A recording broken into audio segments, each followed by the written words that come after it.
we know that we're limited.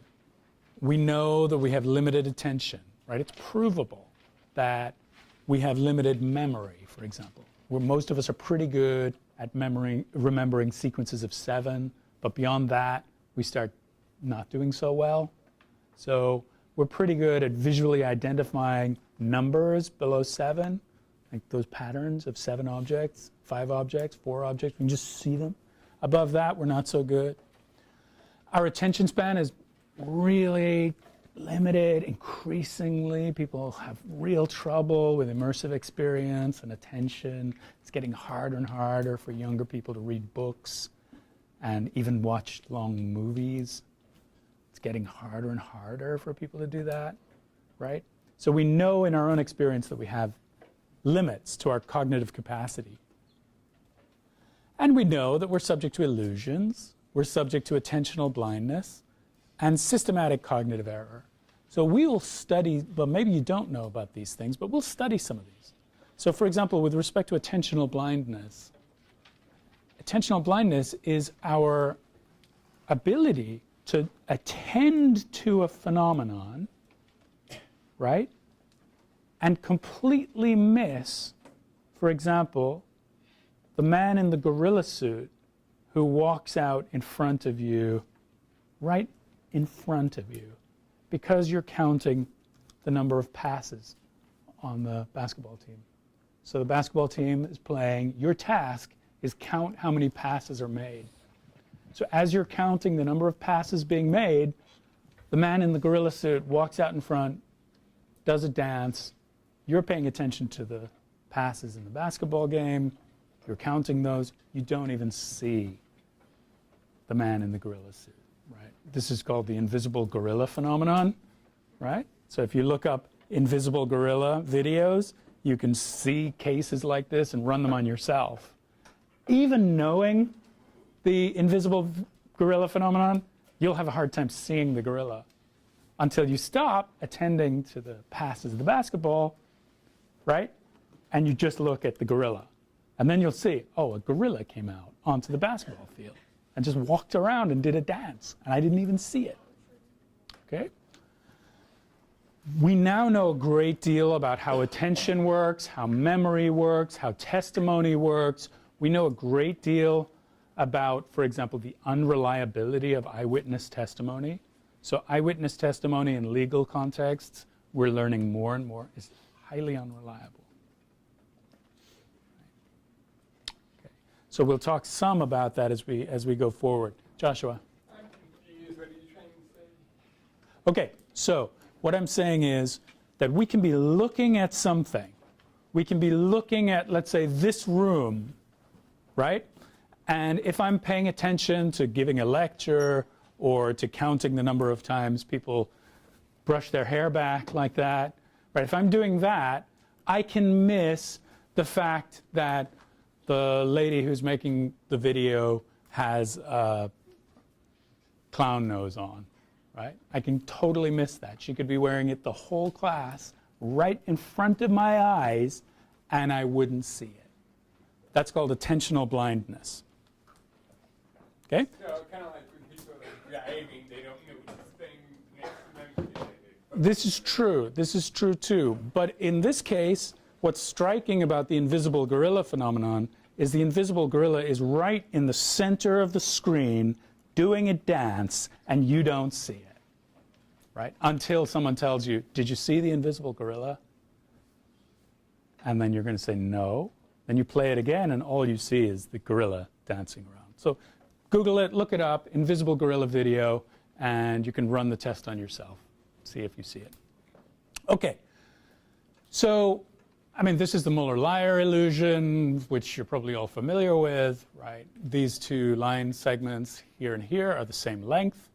Because of the arrows pointing in or pointing out, they appear to be different lengths. So we know we're subject to these kinds of illusions. We know we're fallible. We know we're not great at a lot of these tasks, right? Infallibility, recognizing your own fallibility. If there's anything you take from this class, it's that you should recognize your own fallibility. You're not a reliable reasoner in some very well understood contexts. The kinds of systematic cognitive errors we'll talk about are well, here's an example. This is called the Wason selection task.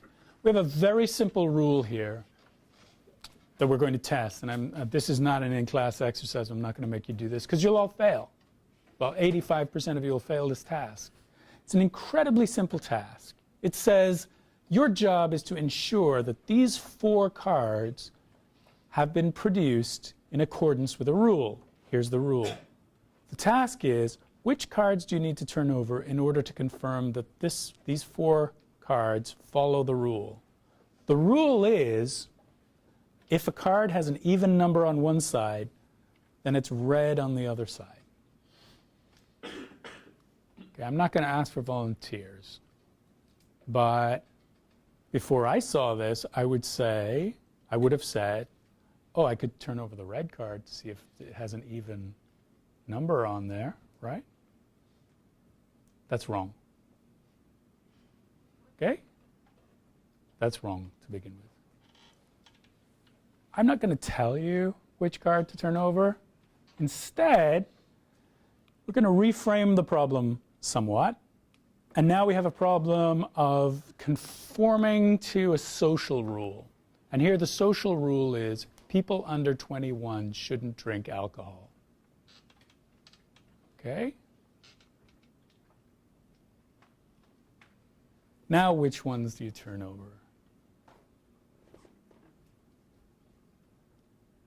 Do you turn over the 25 to check to see if they're conforming to that rule?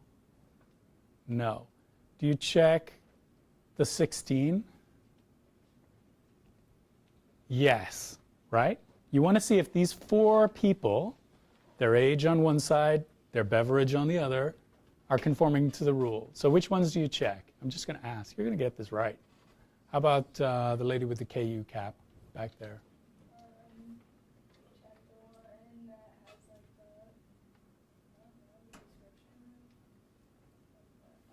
description. Okay, so age on one side, beverage on the other. How do you check to make sure that under 21-year-olds are not drinking? Try again.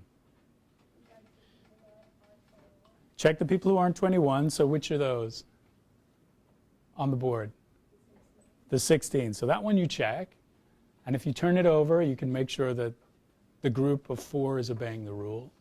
Yeah? Okay, who else do you check? What else do you check?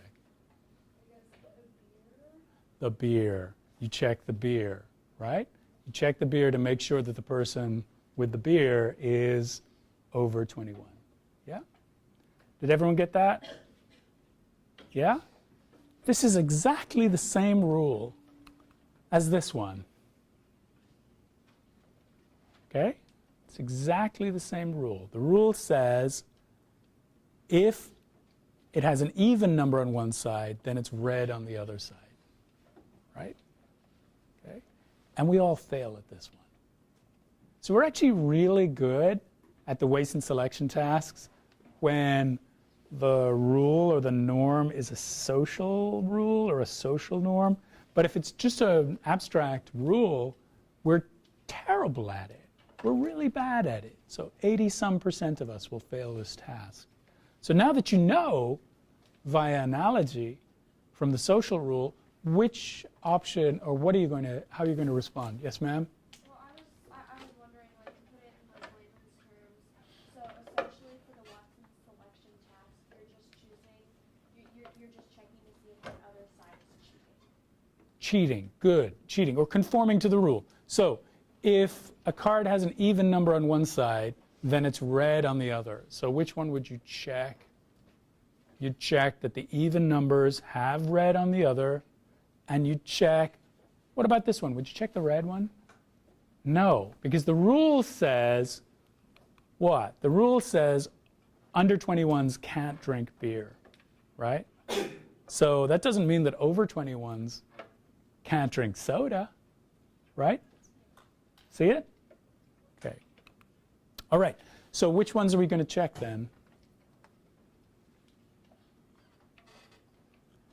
Would we bother checking 3? No, right? There's no need to check 3. Why? Why would we check 3? Because the rule says if a card has an even number on one side, then it's red on the other side. It doesn't say if a card has an odd number on one side, then it's not red on the other side, right? It says nothing about odd numbers, in fact. Odd numbers can do whatever they want, right? Here, the rule is even numbers. Yeah? So you would check Go ahead, ma'am. So you would check 8? You would check 8 and orange. Because if orange had an even number on the other side, then it would have broke, Ashari? It broke the rule. It broke the rule. Drake? Derek? Jacob? How do we know that the 3 card doesn't have like the number 2 on the back? Oh, because that's just a stipulation. It's like, it can't have 2 numbers. Yeah. You can't have 2 ages. Yeah. Number on one side, color on the other. Sorry, that's a stipulation. Yeah. Good question.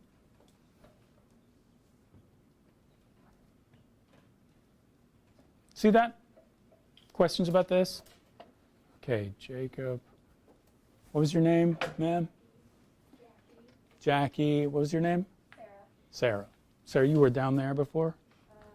Or was it a different Sarah? Okay. All right, so 3, 8, red, orange. You check the 8, you check the orange. If you check the orange and you found that there was an even number on the other side, that would be a breach of the rule, right? If you check the red and there was an odd on the other side, that would not be a breach of the rule, right? Yeah?